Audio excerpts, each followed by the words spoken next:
अस्सलामुअलैकुम student. This video is for class 9। कहानी हम लोग पढ़ रहे थे वापसी। ये वीडियो का पार्ट 6 है। इस वीडियो में हम लोग पढ़ेंगे कि किस तरह से गजाधर बाबू अपने आप को उस घर में एक मेहमान की तरह समझ रहे थे और उनको ये सब फील हो रहा था। ठीक है, इससे पहले वाला पार्ट में हम लोग पढ़ चुके हैं कि वो किस तरह से खामोश हो जाते, घर के मामलों में नहीं बोलते हैं। तो इससे उनकी पत्नी भी खुश होती है, कहती है कि अच्छा है कि आप घर के मामले में ना बोले, बच्चे अब बड़े हो गए हैं और हमारा जो कर्तव्य है वो हम कर ही रहे हैं, पढ़ा रहे हैं, शादी भी करा देंगे। तो आगे इसके आगे ये सब बातें सुनकर गजाधर बाबू को कैसा लगता है वो सब हम लोग इस पार्ट में पढ़ेंगे। ओके। गजाधर बाबू ने आहत दृष्टि से पत्नी को देखा। आहत मतलब होता है चोट लगने वाली नजरों से अपनी पत्नी को देखा। उन्होंने अनुभव किया कि वे अपनी पत्नी व बच्चों के लिए केवल धनोपार्जन की निमित्त मात्र हैं। उन्होंने ये अनुभव के एक्सपीरियंस किया कि वो अपनी पत्नी और बच्चे के लिए सिर्फ पैसे कमाने की मशीन है। जिस व्यक्ति के अस्तित्व से पत्नी मांग में सिंदूर डालने की अधिकारी है, समाज में उसकी प्रतिष्ठा है, उसके सामने वे 2 वक्त भोजन की थाली रख देने से सारे कर्तव्यों से छुट्टी पा जाती है। उनकी पत्नी, जिस व्यक्ति के अस्तित्व से पत्नी का समाज में जो अधिकार होता है वो पति से ही होता है, जिसका अस्तित्व जो है अपने पति से मांग में सिंदूर डालने से ही होता है, उसका जो प्रतिष्ठा है, उसका जो मान सम्मान इज्जत जो है वो पति से ही होता है। सिर्फ 2 वक्त का भोजन थाली में रख देने से वो अपनी जिम्मेदारियों से छुट्टी पा जाती है। उनकी पत्नी ऐसा उनका सोच था कि उनकी पत्नी केवल सिर्फ 2 वक्त का खाना ही दे देती है, तो यही उसका कर्तव्य है वो पूरा हो जाता है। वह घी और चीनी के डिब्बों में इतनी रमी हुई है कि अब वही उनकी संपूर्ण दुनिया बन गई है। वो घी और चीनी के डब्बे से मतलब है वो घर के कामों में इतना अपने आप को भुला दी है कि केवल वही दुनिया ही उसके लिए रह गई है। केवल रसोई और रसोई की दुनिया ही, उस रसोई के सामान की चीज़ें ही उसकी दुनिया रह गई है। गजाधर बाबू उसके जीवन के केंद्र नहीं हो सकते। गजाधर बाबू उसका जीवन का केंद्र नहीं हो सकता। उन्हें तो अब बेटी की शादी के लिए भी उत्साह बुझ गया और उनको अब जो उनकी बेटी की शादी करने का जो उनके मन में उत्साह था, जो फीलिंग्स था, वो भी अब कहीं ठंडा पड़ गया। किसी बात में हस्तक्षेप ना करने के निश्चय के बाद भी उनका अस्तित्व, किसी बात पे टांग लड़ाने के बाद भी उनका अस्तित्व जो था वातावरण का एक भाग ना बन सका। और इतना वो हर चीज़ पे कॉम्प्रोमाइज़ करने के बाद भी क्या हुआ कि फिर भी वो उनके बच्चों के माहौल के, उनके घर के माहौल का वो हिस्सा नहीं बन सके।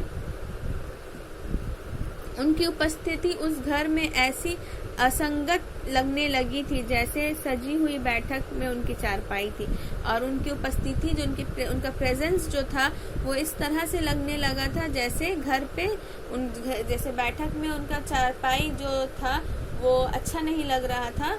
ड्राइंग रूम में चारपाई लगा देना अच्छा नहीं लग रहा था, उसी तरह से वो अपनी उपस्थिति जो अपना प्रेजेंस भी जो फील कर रहे थे कि उनके घर वालों को अच्छा नहीं लग रहा था। उनकी सारी खुशी एक गहरी उदासीनता में डूब गई और उनका जितना भी खुशी था वो एक गहरा उदासी में डूब गया था। इतने सब निश्चयों के बावजूद गजाधर बाबू एक दिन बीच में दखल दे बैठे। पत्नी स्वभाव अनुसार नौकर से शिकायत कर रही थी, कितना कामचोर है, बाजार की हर चीज में पैसा बनाता है, खाने बैठता है तो खाता ही चला जाता है। गजाधर बाबू को बराबर ये महसूस होता रहता था कि उसके घर का रहन सहन और खर्च उसकी हैसियत से कहीं ज्यादा है। पत्नी की बात सुनकर लगा कि नौकर का खर्च बिल्कुल बेकार है, छोटा मोटा काम है, घर में 3 मर्द है, कोई न कोई कर ही देगा। उन्होंने उसी दिन नौकर का हिसाब कर दिया। अमर दफ्तर से आया तो नौकर को पुकारने लगा। अमर की बहू बोली, बाबूजी ने नौकर छोड़ा दिया है। तो ये सब चीज़ जो था, ये सारी बातें जो थी उनको बेकार लग रही थी। घर का नौकर जो था, जब नौकर से वो उनकी पत्नी जो है, गजाधर बाबू की पत्नी जो है, नौकर की शिकायत कर रही थी कि वो बहुत कामचोर है, हर चीज़ में अपना बाज़ार से कुछ भी लाता है तो अपना कमीशन रख लेता है, अपना और खाता है, इतना के खाने बैठता तो खाता ही रहता है। तो ये सब बातें सुनकर उन्हें लगा कि ये नौकर का जो खर्च है वो फिजूल खर्च है। तो उन्होंने उसी दिन ही नौकर का हिसाब किताब कर दिया था, नौकर को काम से निकाल दिया गया था। उनकी सोच थी कि घर में 3 जेंट्स हैं, मर्द हैं, तो कोई ना कोई काम कर ही लेगा। तो उसी दिन ही उन्होंने नौकर को नौकरी से निकाल दिया गया था।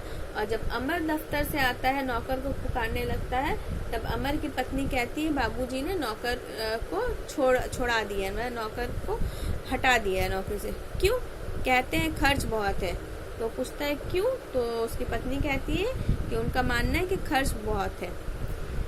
ये वार्तालाप सीधा सा था, पर जिस टोन में वो बोली गजाधर बाबू को खटक गया। ये बात बहुत ही सिंपल सा बात था, लेकिन जिस टोन में अमर की पत्नी ने कहा था, तो ये बात बाबूजी को बहुत बुरी लगी। उस दिन जी भारी होने के कारण गजाधर बाबू टहलने नहीं गए थे। आलस्य में बैठकर बत्ती भी नहीं जलाई।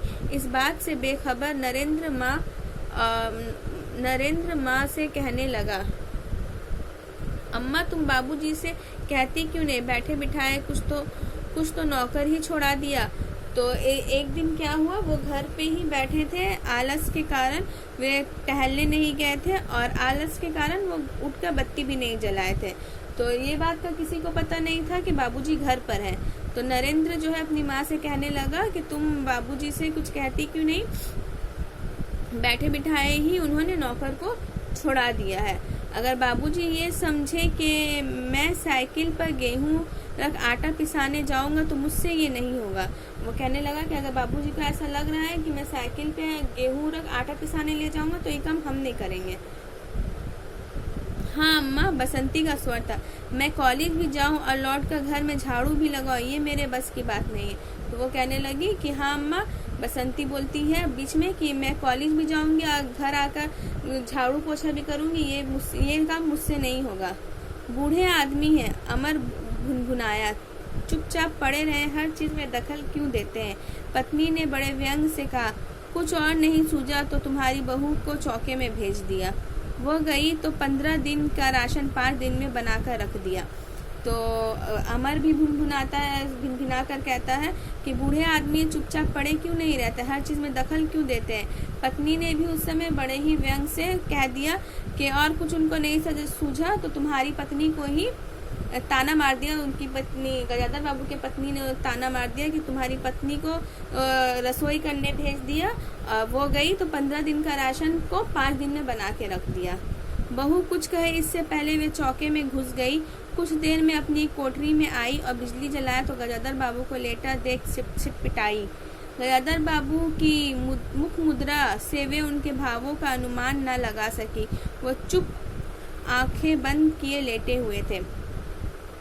और बहू इससे पहले कि कुछ कहती तो वो अपने गजाधर बाबू की जो पत्नी थी वो रसोई में चली जाती है ताकि उसकी बहू कुछ ना कह पाए। कुछ देर बाद जब गजाधर बाबू की पत्नी अपने रूम में आती है और बत्ती जलाती है तो गजाधर बाबू को लेटा हुआ देखकर वो सिटपिटा जाती है, वो एकदम सहम सी जाती है। गजाधर बाबू की मुख मुद्रा से वे उनके भावों का अनुमान ना लगा सके और गजाधर बाबू के मुख को देखकर उनके मुख को देखकर वो कुछ ऐसा अनुमान न लगा सकी कि उनको इस बात की तकलीफ हुई कि उन्होंने सारी बातें सुनी हैं।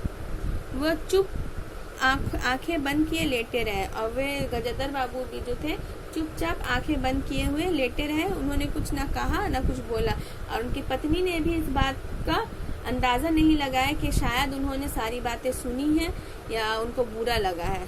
ठीक है, इस वीडियो में इतना ही। नेक्स्ट वीडियो में हम लोग आगे पढ़ेंगे, ओके, कि जो उन्होंने सारी बातें सुनी उसके बाद वो क्या होता है, उनका रिएक्शन क्या होता है। ठीक है, अल्लाह हाफिज़।